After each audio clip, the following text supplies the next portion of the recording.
Hi, this is Gilles, and today we'll talk about emergency communications and why it's important.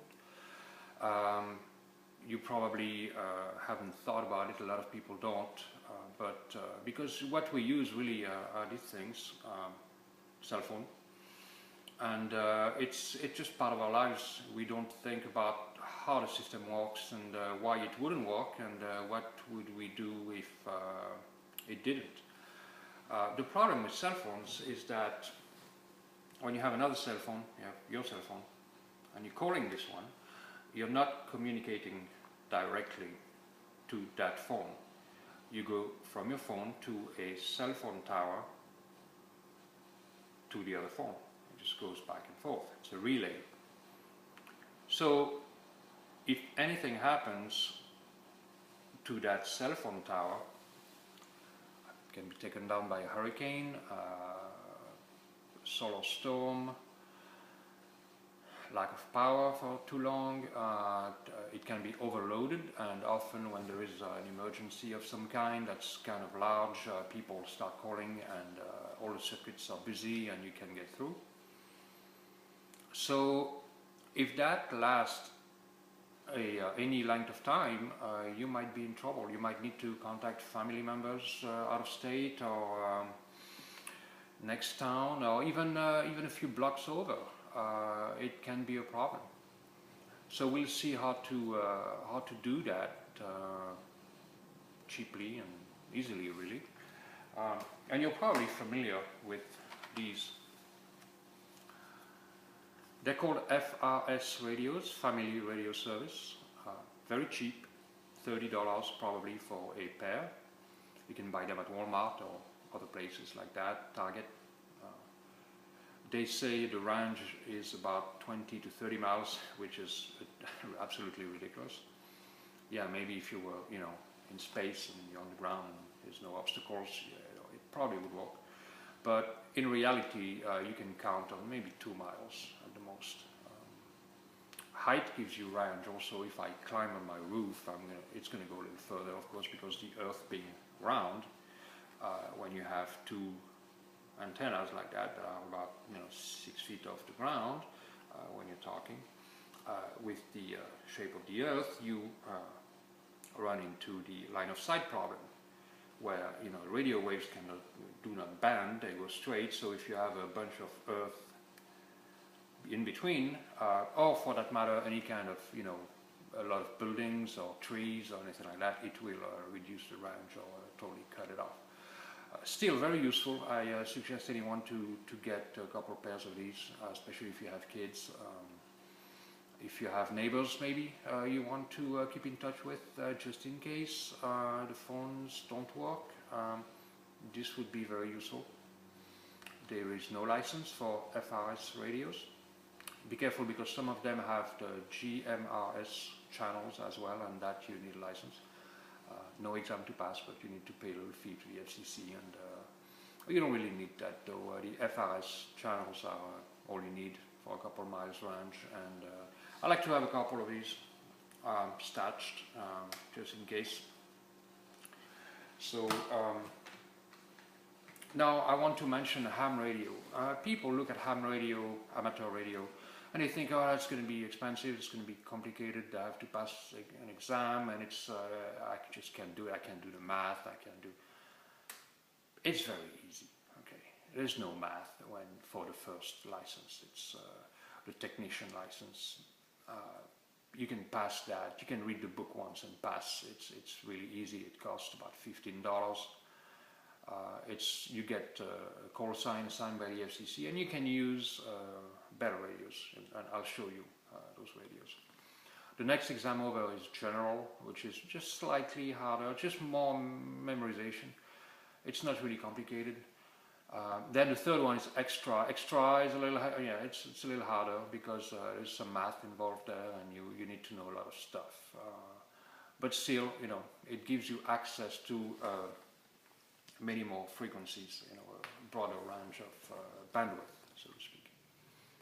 Okay, so another thing I want to mention is, even if you don't want to get into, buying walkie-talkies or, other global range radios that I'm going to show you, you should have a shortwave receiver, because you need to know what's going on, and that could mean, you know, life or death, really, information.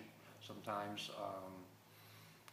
if there was, let's say, a nuclear attack on the US, God forbid, how would you know which area is safe or not if you don't have a counter, you know, and even if you do have one, you don't know, you're not quite sure where to go. If you have a radio, you can listen to broadcasts, even from different countries, different continents, and you will know what's going on. So a shortwave radio can cost $40, $50. Okay, it's not expensive. It's really something you should have. And make sure you buy one that you can plug in a wire, a long wire antenna, because that's just going to increase the number of stations you can receive, so it's very important. And so that's, you know, make sure you have one. I don't have one to show you because one of my ham radios does that. It receives, you know, all kind of shortwave stuff, so I use that, but you definitely should have a shortwave radio. Now, going back to ham radio and the technician license, again, very easy to find. You can go to the ARRL.org and find an exam session in your area. I'm sure it's probably a club close to your place somewhere. I don't like clubs that much because of club politics and stuff. And really, it's a bunch of old guys talking about, you know, radio gear, and I'm not going to get into that. But I mean, don't misunderstand me. I'm kind of like that too. So I'm a little bit of a radio geek, computer geek. So, but then you get into, so we go from the FRS, you know, little toy radios here, which are, you know, again, really useful, to say a 2-meter radio. This has a little more range, a little more power. It will probably go 5 miles on the ground, and they are amateur relays. They're called repeaters, and so kind of like a cell phone, you can contact the relay, which will relay your call to someone else further. Sometimes up to 100 miles. So the only issue, of course, is that if you have family in a neighboring town, they would need to have also at least a technician license and own one of these to be able to talk to you. And again, if the relay, the repeater goes down, let's say the generator runs out of gas, then, you know, that's it. You don't have the range because of the line of sight is missing, basically. So this is a Yaesu. It's very good quality. It's waterproof. I mean, I can dunk this in a bucket of water and it'll still work. Okay. It costs about $120. It's a FT270. Very high quality. I really recommend it. I would say, you know, have at least one of these. Here is a Chinese counterpart. It's called a UV5R by a company named Bofeng. I don't know how to spell it. You can find them on Amazon or eBay. They work really well, but they're not as durable, especially the microphone jack, which will break if you use it, actually. So, piece of advice, I have 2 of them. Both are broken, the mic jack. So use them without a mic. Do not use the little earpiece they give you. Do not plug that in. You just use them like this and they'll work forever. Okay, so very useful. You can listen to a ham radio and know what's going on. You don't have to contact people, but if you just want to listen, you'll get more information probably that you will get on TV if your TV works. So very useful piece of gear. Those 2 can talk together, by the way, of course. 2 meter, yeah, the bands. Ham radio have different frequencies, different bands, okay, and different modes of communications. So I won't be too technical about that, but basically it goes from higher frequencies. This is 144 to 148 megahertz, megacycles per second. That's the 2 meter band. So the wavelength is 2 meters, close to 6 feet, which, okay, and that's just, you can have a fairly small antenna, and we'll see later the radios that have more range are on lower frequencies. So instead of 146 megahertz, we'll go down to, maybe 14.7, 3.5, and the antennas become really, really long because the wavelength is very, very long. The antenna length is directly linked to the wavelength. Half a wavelength anyway. Also different modes, this uses FM, like FM radio that you listen to music, so it's quality sound. Some use AM modulation, which is like listening to AM radio, and if you listen to AM radio, you notice that the sound is good, but it's maybe a little more organic, but it's not as high quality as FM. This is why of course FM radio is preferred for music. And then you have other modes that are used for like long distance, like USB, LSB, Morse code, of course, that's another story. And we'll talk about that. I'm a big fan of Morse code, by the way, I'll tell you why. Okay, so those means of communications are good for local communications, but I live in Florida here, and we have hurricanes, and a big area. I mean, possibly half the state could be isolated, out of power and out of communications. So what do you do? Well, you have to use what's called HF, high frequency radios, which basically is under VHF, which is the little walkie-talkies I showed you, very high frequency, hundreds of megahertz. HF is much lower, and CB radio, by the way, is HF. It's at the upper end of HF. CB radios are a good thing to have. Again, there's no license. I have one. I could have shown you one, but you don't need a license. The problem is that the power is limited, which for voice communications is a problem. Also, you have 40 channels, which when it's crowded, it's not that many. Ham radio doesn't have channels. You can just go through the whole band. You just tune. You go to any frequency you want. The problem also is that to know how to use the radio equipment, you need to practice with it, and you need to use your radio. You need to get used to antennas and how to tune your antenna, and how to you need to find out what works at different times of days or seasons and things like that. CB radio is not very reliable. It's daytime communication mostly, and it will not work all the time. It will work locally, like those walkie-talkies, but as soon as you try to bounce radio waves on the ionosphere, which is how you get far, that might not work because the frequency is kind of high, so it doesn't bounce all the time, only when certain conditions are present. So it's not, I wouldn't suggest CB radio if you can get a ham radio, because that's much more reliable communications. And really there's no reason, and some people might say, oh, I'll get a ham radio and I'll get a license and I'll be put on a list, and so what? You're already on a dozen lists. It doesn't matter.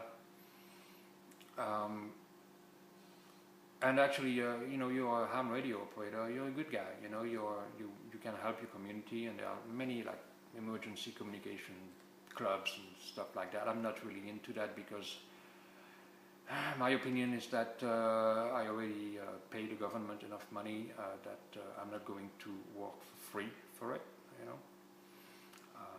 Though I will help my community if I can by any means, but I'll do that myself.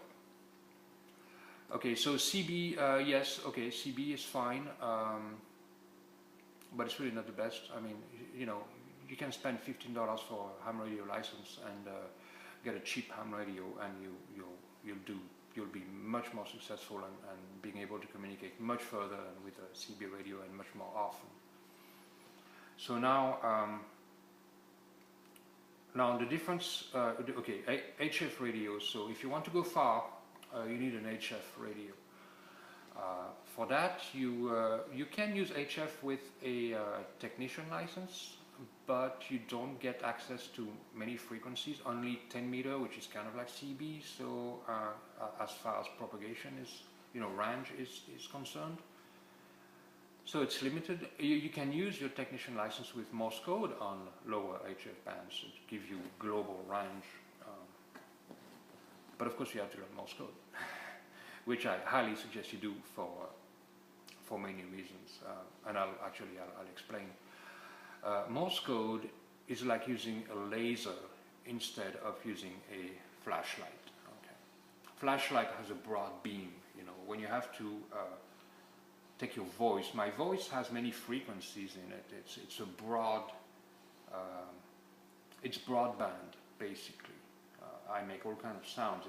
It goes from high pitch to lower pitch. You know, and so you need about 3,000 hertz of bandwidth for voice. Okay, so if you have, say, 100 watts of power, you don't need to know what that means, but 100 watt basically can get your voice around the world. Okay, you have 100 watt of power. Your voice is spread. You know, you use a lot of bandwidth again, so you would need 100 watt of power to have global reach basically. If you take Morse code, it's a tone. It's a high pitched tone. You know, dits and das. So it uses a very narrow bandwidth. So to have the equivalent of 100 watt voice, you know, with Morse code, you only need to use about 5 watts. It's like a laser. It's like a laser pointer. Okay. If I take a laser pointer, take a flashlight, and I point them, that laser might go a couple miles, 2-3 miles. That flashlight is going to go, you know, a couple hundred feet for the same power. So a Morse code in that regard is very, very efficient. Also, you can use it with your flashlight. You can use it with a laser pointer. You can just signal to someone who's, you know, say a mile away. Even with a flashlight, they'll see your little flashes, you know. The military still uses it between ships, you know, with those big lights. They send Morse code. You can tap on someone's arm. You can be sitting next to someone and you're tapping on their arm and nobody knows you're talking to them. I remember seeing that video of, I don't remember that guy's name. It was a POW in Vietnam, and he got put on a video to denounce the evils of the US, whatever. And he coded torture with his eyes blinking in Morse code, and the Vietnamese, the Viet Cong did not catch it, and it was broadcasted, and they saw that it was under torture. So, I mean, you can tap on stuff, you know, you can bang on a pipe, you can use a drum, you can do Morse code, you can communicate. So it has many uses like that, not just through radio. Okay, so why is that very good? Well, because if you don't have power, you have to have, you know, you need batteries, and you need to charge those batteries, and that takes a lot of effort. It takes a lot of time. You can't always count on a generator to charge your batteries because, you'll run out of gas sooner or later. You can count on running your car to charge a car battery, because your car might not be running. If we had a solar storm like we had in 1859, all cars built after the 80s would not work because they have computers. Those chips would be fried. And we are kind of overdue for a solar storm like that. Google it, 1859 solar storm, and you read about it. It was quite something. It could happen again. If a terrorist organization blew up a nuclear weapon above the atmosphere here, even from a satellite or a container ship, you know, just offshore, that would destroy the whole power grid in the US and all computer chips. Imagine that. Everything works with a computer chip, you know, everything. And those chips are very sensitive. I build my own radios, and some of those chips, when I put them on a circuit board to solder them, I can't touch them with my fingers before I ground myself with a wrist bracelet connected to a ground by a wire. Otherwise, I'll destroy those chips. They're very sensitive to static electricity. And of course, solar storm would just wipe out everything. So, why is it important to have a small radio, in my opinion? Well, because you need small batteries. Because you need to be able to charge them using a solar panel. And I have one here, very small size. It's a Goal Zero Nomad 7. I can charge 4 AA batteries with this in about 4 hours, so I can charge 8 batteries in a day. Those 8 batteries with a little radio I'm going to show you will last about 10 days of daily contacts for like half an hour a day. So very useful. You can charge batteries for other things too, you know. And they have bigger models. That's the smallest one, about $100. It folds. Very small. Okay, so I'll go into Morse code radios a little bit. I know not everybody is willing to learn Morse code because, you know, it's not easy. It took me a while. It took me to get decent. I'd say about a year of you know, a little bit of practice daily. It's a little tiny radio. See how small that is? If I compare that to a little FRS radio, walkie-talkie, about the size of a pack of cigarettes. This radio will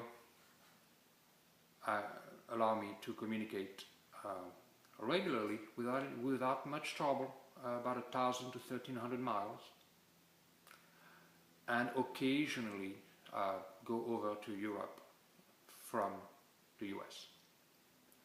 It's only 1.5 watts. Originally it was 500 milliwatts, so half a watt. I boosted it up a little bit, changing the transistor and resistor, and I got to about 1.5 watts. It's on 7 megahertz, 40 meters. It's crystal control, so it has only one frequency. You can't do much with it, but it does work, and it works really well. You have to build it yourself. You can't buy them. It cost, without the box, $29. I think the price is a little more now. It's, I think it's $40.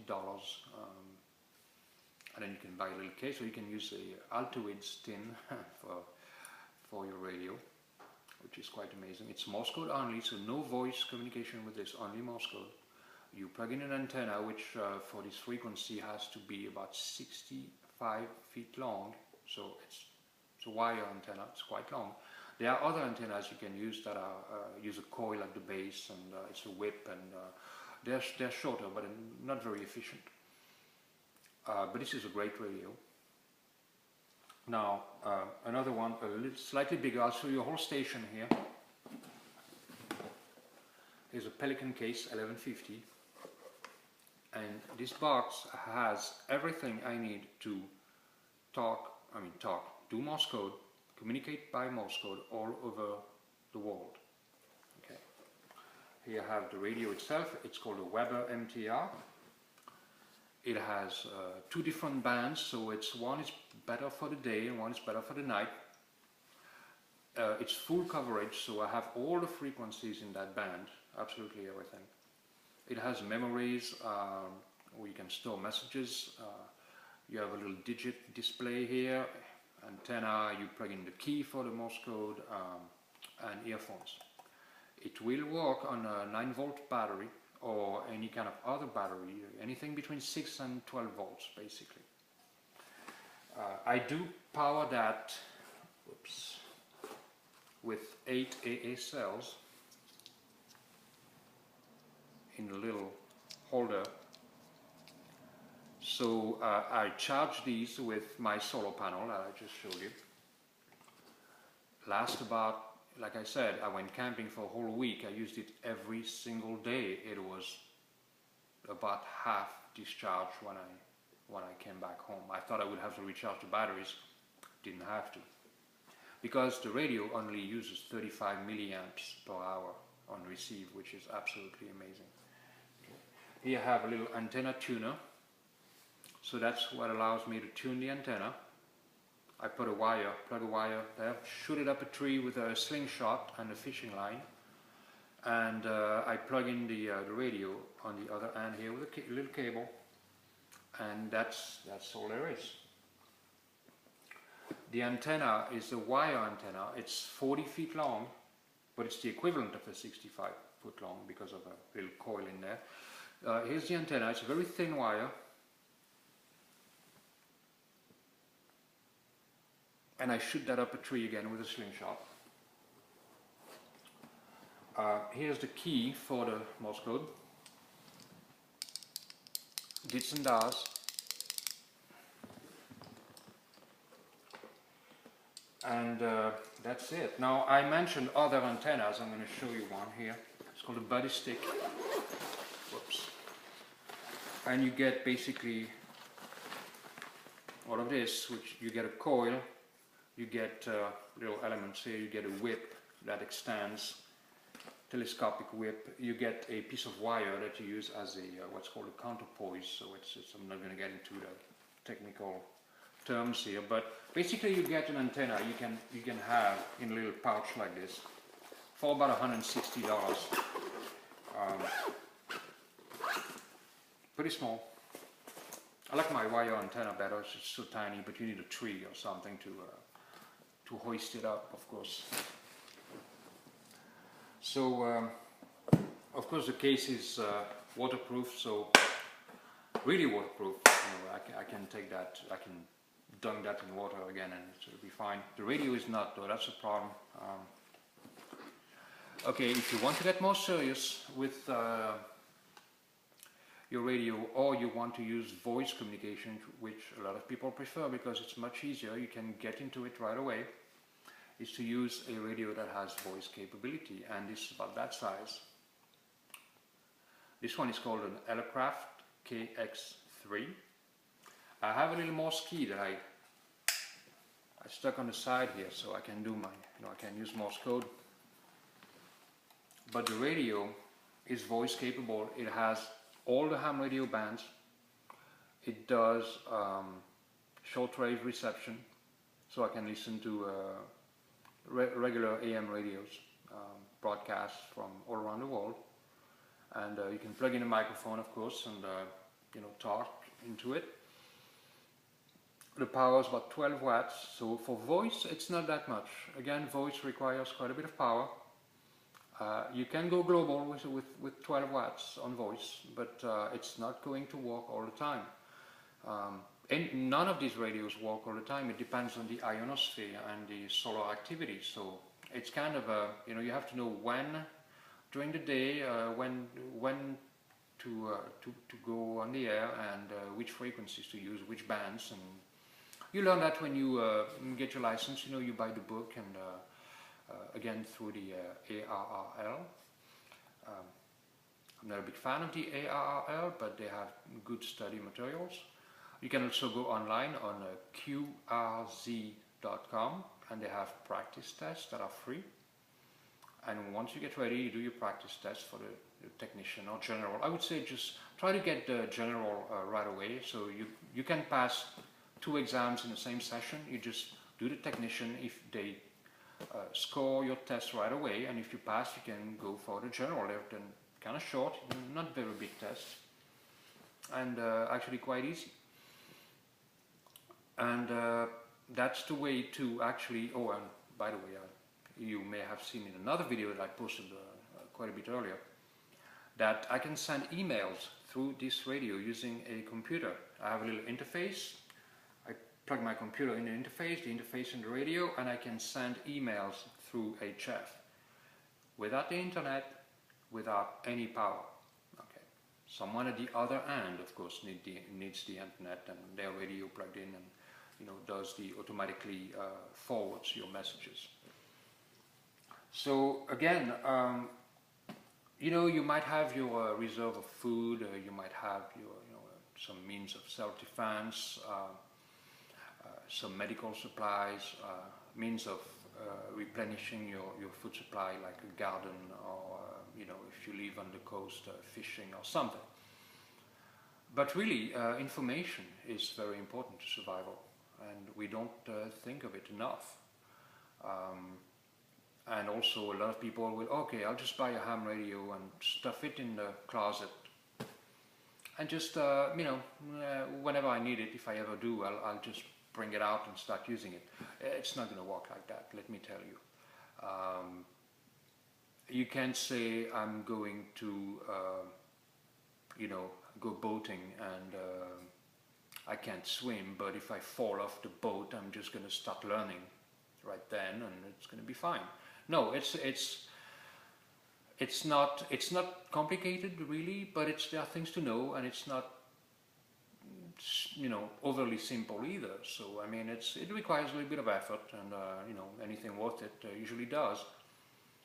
But it's really you will meet a lot of good people, and you get to practice, and with your license, and you contact, do some Morse code contacts and play with that, and contact people by talking around, and know who's who and who does what, and if anything bad happens, you can build a network of support there with these people. Okay, because a lot of them are kind of preppers, a little bit. Not all. Some are just interested in the gear and like contacting distance stations. But quite a few people are into preparedness. By the way, a really good website to check, radiopreppers.com, if you want to get into radio prepping. Lots of good advice there, lots of good members, very knowledgeable people, many of them ex-military and into signal intelligence and all those things. But really, you have to include communications into your preps, because it's that important. It might save your life to know what's going on. It might save your life to be able to call for help, specific help. You might be able to warn other people. Who knows? So definitely, if you have any questions, let me know. Just use the comments below, and I'll try to answer the best I can. I'll probably post other videos in the future about specific topics on radio preparedness. So subscribe to the channel, and I will see you later. And you all have a good day.